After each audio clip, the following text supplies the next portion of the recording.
Welcome back to the channel, where we travel across thousands of years to uncover the moments that shaped humanity. Before cities, before empires, before metal or writing, there was a turning point that changed everything. A moment when humans stopped wandering the wild world and began building a new one with their own hands. Tonight, we step into that turning point, the dawn of the new Stone Age. Imagine for a moment that for 200,000 years, your ancestors did nothing but walk. They chased herds, gathered wild berries, and slept under the stars, never staying in one place for more than a few weeks. But then, roughly 12,000 years ago, something incredible happened. Humanity decided to stop. This wasn't just a change in lifestyle, it was the most significant revolution in the history of our species.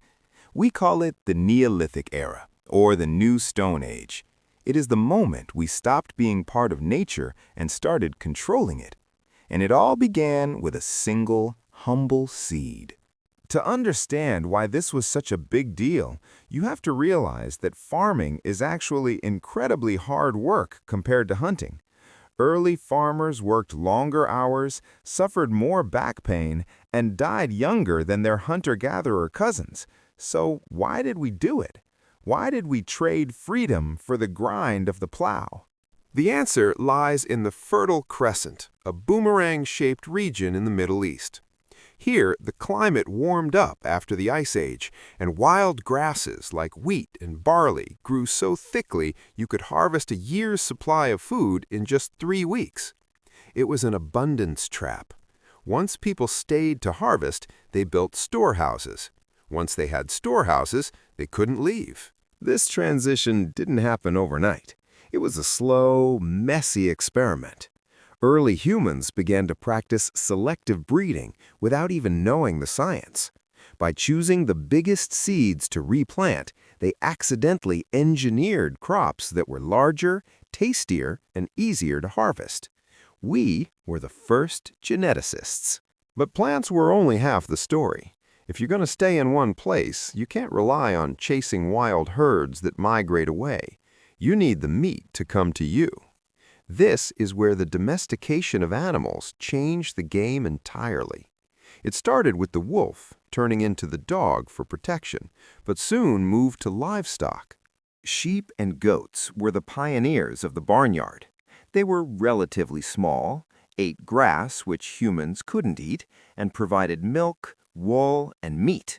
Suddenly, a tribe didn't just have food for today, they had a living, breathing savings account walking around on 4 legs. Then came the heavy hitters, cattle and pigs. Domestication wasn't just about food, it was about power. An ox could pull a plow, doing the work of 10 men. This allowed farmers to clear forests and till harder soil, expanding the human footprint further than ever before. With reliable crops and herds, the population exploded. You couldn't just live in a temporary tent made of skins anymore. You needed something permanent. This led to the invention of architecture. Humans started stacking mud bricks to create the first true houses, walls that would stand for generations. One of the most famous early examples is Jericho. By 8000 BC, it had a massive stone wall and a tower. Imagine that, a time when most of the world was still using stone spears, the people of Jericho were building skyscrapers of their era to protect their surplus grain from raiders. Then there's Çatalhöyük in modern-day Turkey. This wasn't just a village, it was a proto-city of thousands. But here's the twist, there were no streets. The houses were built jammed together like a honeycomb. To get home, you walked across your neighbor's roofs and climbed down a ladder through a hole in the ceiling. Inside these homes, life was surprisingly complex. They plastered their walls and painted elaborate murals of bulls, leopards, and hunting scenes.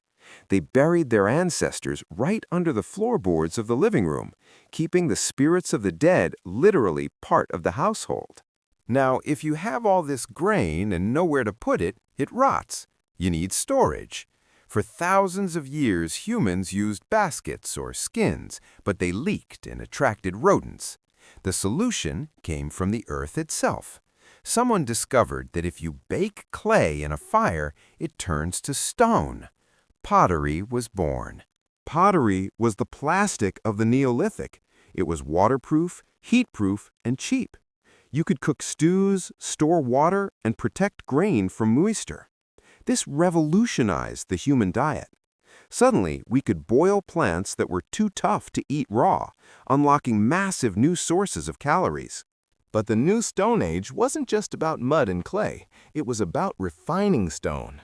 Paleolithic tools were chipped and rough. Neolithic tools were ground and polished to a smooth finish. Axes became sharper and more durable, capable of felling massive trees to clear land for farming. With more food came more people, and with more people came specialization. In a hunter-gatherer tribe, everyone is a hunter or a gatherer. In a Neolithic city, you could be a potter, a weaver, a builder, or a priest. This was the birth of the economy, and inevitably, social classes. Weaving was another massive leap. Instead of just wearing animal hides, people began to spin plant fibers like flax and animal wool into thread, creating cloth. This allowed for lighter, more breathable clothing, and it became a new form of artistic expression and status. However, this new life wasn't paradise. Living in close quarters with animals and thousands of other humans created a breeding ground for disease. Tuberculosis, smallpox, and the flu likely jumped from our herds to us during this time. The Neolithic farmer was often shorter and sicker than the hunter-gatherer. The concept of owning land also brought a new kind of violence. Hunter-gatherers fought, but they had few possessions to steal. Farmers had granaries, herds, and cleared fields, things worth killing and dying for. Organized warfare begins here, written in the smashed skulls found in ancient mass graves. To manage these large populations and handle conflicts, we needed leadership. The egalitarian bands of the past gave way to chiefdoms. Powerful figures emerged, claiming authority from the gods or their ability to organize the harvest. The gap between the rich and the poor was dug alongside the first irrigation ditches. Religion also evolved. It moved from animism, spirits in nature, to the worship of powerful anthropomorphic gods and ancestors. This required monumental architecture. Think of Stonehenge. These weren't just piles of rocks. They were massive community projects that required thousands of hours of coordinated labor. But perhaps the most lasting legacy of the Neolithic is the psychological shift. We began to see ourselves as separate from nature, masters of the earth. We cleared forests, diverted rivers, and shaped the landscape to fit our needs. We are still living in the world they began to build. Let's dig a little deeper into the technology of the time. We mentioned polished stone, but consider the sickle. Early farmers used flint blades set into bone or wood handles to harvest grain. The sheen found on these ancient tools by archaeologists proves they cut millions of stalks of silica-rich wheat. And we can't ignore the fermentation revolution. Some historians argue we didn't domesticate grain for bread, but for beer. Early beer was a thick, nutritious gruel, safer to drink than water, and essential for social rituals. It was the fuel of the Neolithic social life. Let's look at the dark side of diet again. The shift to grains introduced dental cavities. Hunter-gatherers had excellent teeth. Neolithic farmers, not so much. The grit from the grinding stones also wore their teeth down to the nerves. It was a painful price to pay for a full belly. Speaking of grinding stones, this was the daily reality for women. Skeletal analysis shows that Neolithic women had knees, toes, and lower backs deformed from spending hours every single day kneeling and grinding grain. It was grueling, repetitive labor that defined their existence. But amidst the toil, art flourished. The Neolithic produced the first substantial pottery art. The distinct patterns on pots, like the linear pottery culture in Europe, weren't just decoration, they were tribal markers. You could tell who someone was and where they came from just by the swirl on their water jug. Trade networks expanded massively. We find obsidian, a volcanic glass used for the sharpest blades, hundreds of miles from its source. This means Neolithic villages weren't isolated bubbles. They were connected by ancient highways of trade, passing goods and ideas from hand to hand. This trade created the first form of currency. Before coins, there were standard trade items: axe heads, shells, or blocks of flint. Wealth was no longer just about what you could carry. It was about what you could store and exchange. The concept of rich and poor became permanent. Let's return to the environment. The Neolithic began the first man-made climate change. By burning forests to create grazing land and releasing methane from livestock, early humans actually altered the atmosphere. We've been geoengineering the planet for much longer than the Industrial Revolution. In the British Isles, the Neolithic arrived later, around 4000 BC. It replaced the Mesolithic hunter-gatherers almost completely. DNA evidence suggests this wasn't just a cultural exchange, it was a population replacement. The farmers arrived and the hunters disappeared. One of the most perfectly preserved windows into this time is Skara Brae in Scotland. Because trees were scarce there, they built everything out of stone, even the beds and dressers. It's a stone furniture showroom from 5,000 years ago, sitting right on the edge of the ocean. Religion in the Neolithic was deeply tied to the seasons. They were obsessed with the solstice and the equinox. Knowing when to plant and harvest was a matter of life and death, so their temples became giant stone calendars. Newgrange in Ireland captures the sun perfectly only on the winter solstice. Let's talk about the secondary products revolution. At first, animals were just for meat. Later, humans realized they could milk cows and shear sheep without killing them. This doubled the caloric output of livestock and made herding a sustainable, long-term industry. This era also saw the first prestige goods. Jadeite axes from the Alps have been found in Britain. They were too beautiful and fragile to be used for chopping wood. They were status symbols, the Ferraris of the Stone Age, used to show off power and influence. Burial practices became elaborate. In some cultures, bodies were left out to be defleshed by vultures before the bones were gathered and buried. It sounds gruesome to us, but to them it was a necessary ritual to free the spirit and join the ancestors.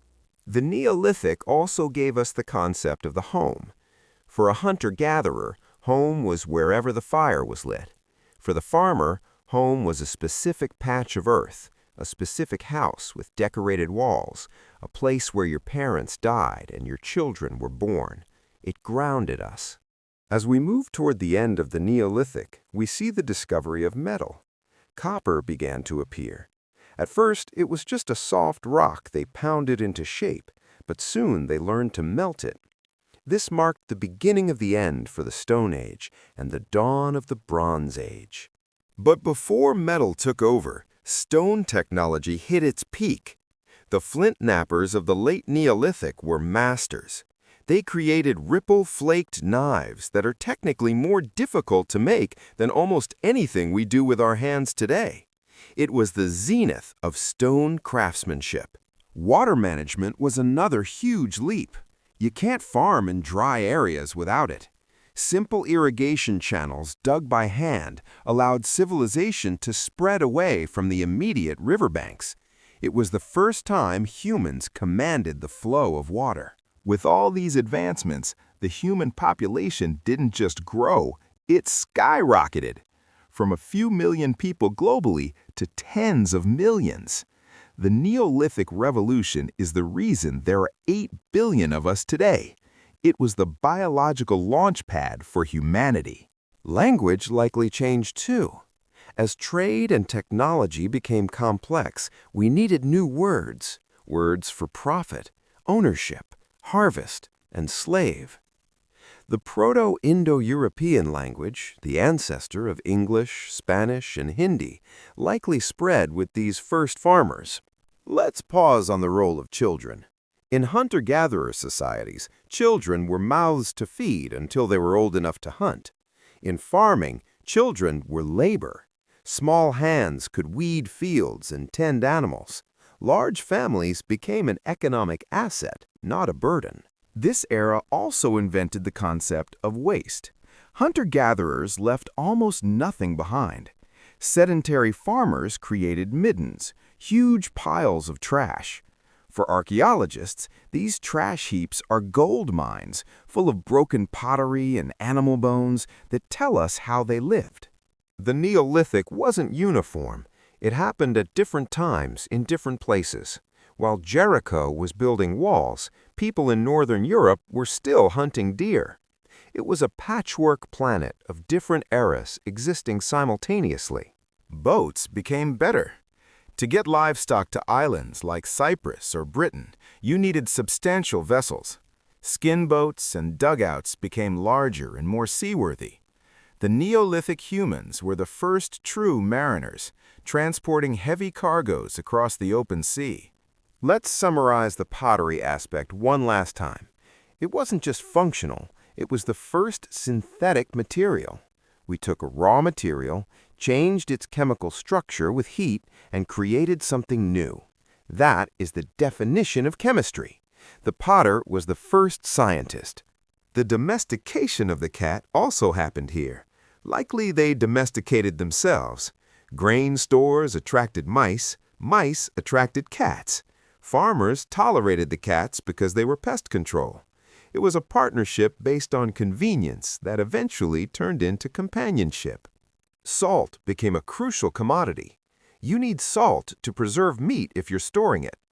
The search for salt led to the first mines and some of the earliest trade routes. Cities like Salzburg literally mean salt castle, a legacy of this ancient need. So, was the Neolithic Revolution a trap? Historian Yuval Noah Harari calls it history's biggest fraud, arguing it made life harder for the individual, but better for the species. We traded personal freedom for collective power. It's a debate that still rages today. But without the Neolithic, there is no writing, there is no metal, there is no internet. Every single technology we rely on rests on the foundation of the surplus food created by those first farmers. We are the harvest they planted. The Neolithic Revolution was a one-way door. Once we walked through it, there was no going back. We traded the freedom of the open tundra for the security of the city walls. We traded a varied, wild diet for the reliability of bread and porridge. It was the bargain that built civilization. So the next time you eat a slice of bread, pet your dog, or unlock your front door, remember, you are participating in rituals that began 12,000 years ago. We are all children of the Neolithic, still tending the fires first lit by our ancestors in the New Stone Age. The New Stone Age was the bridge between the animal world and the modern world. It was the most creative, destructive, and transformative period in human history. And it happened because a few people decided to stop walking and start building. If you enjoyed this journey into our past, don't forget to like and subscribe for more history. Let me know in the comments, do you think the agricultural revolution was a step forward, or did we lose something vital along the way? Thanks for watching.